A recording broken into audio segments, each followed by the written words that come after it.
The yellow Fiat Cinquecento groaned as it pulled into the frozen research station in Antarctica. Simon had somehow convinced his dad it was a gap-year scouting trip, but mostly they were just lost.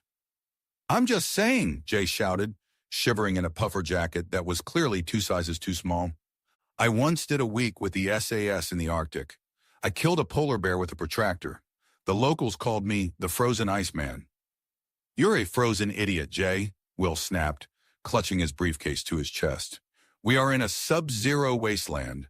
Simon's car has a bike rack for a door, and I'm fairly certain we just drove past a severed dog's head." They found the American crew in the rec room. MacReady, a man who looked like he'd been brewed in a vat of whiskey and cynicism, was holding a flamethrower. "One of you isn't human," MacReady growled. "Oh, brilliant," Neil chirped, oblivious to the gore on the walls. "Is it a themed party? I love a good mystery. Is there a buffet?" MacReady ignored him, heating a copper wire over a blowtorch. "We're doing a blood test. If the blood jumps, you're the thing." Simon, his blood sat still.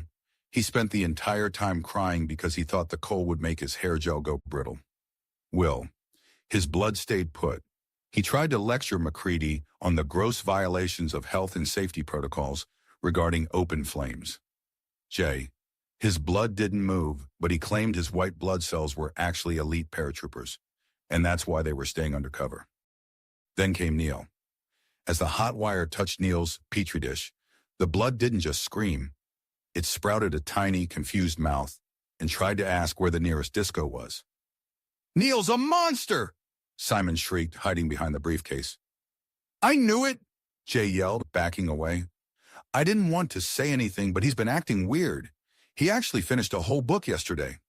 Neil, or the thing wearing Neil's skin, began to undulate. His chest split open, revealing rows of jagged teeth.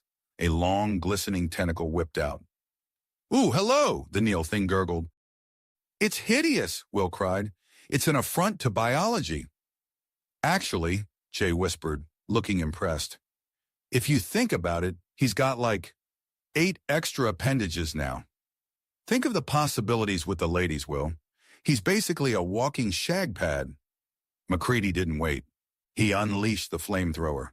The Neil thing shrieked, its many limbs flailing as it smelled like burnt hair and bad decisions. "My car!" Simon wailed as the explosion rocked the station. "You've got soot on the bumper! My dad's gonna murder me!"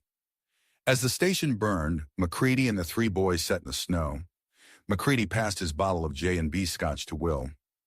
"We might not make it," MacReady said grimly. Will took a sip, winced, and adjusted his glasses. "Well, look on the bright side. At least I don't have to finish that geography coursework now. And Jay, you still owe me £5 for the petrol." "I can't pay you, can I?" Jay scoffed, staring into the flames. "The aliens stole my wallet. It's a well-known fact, Will. Intergalactic species. They love a tenner."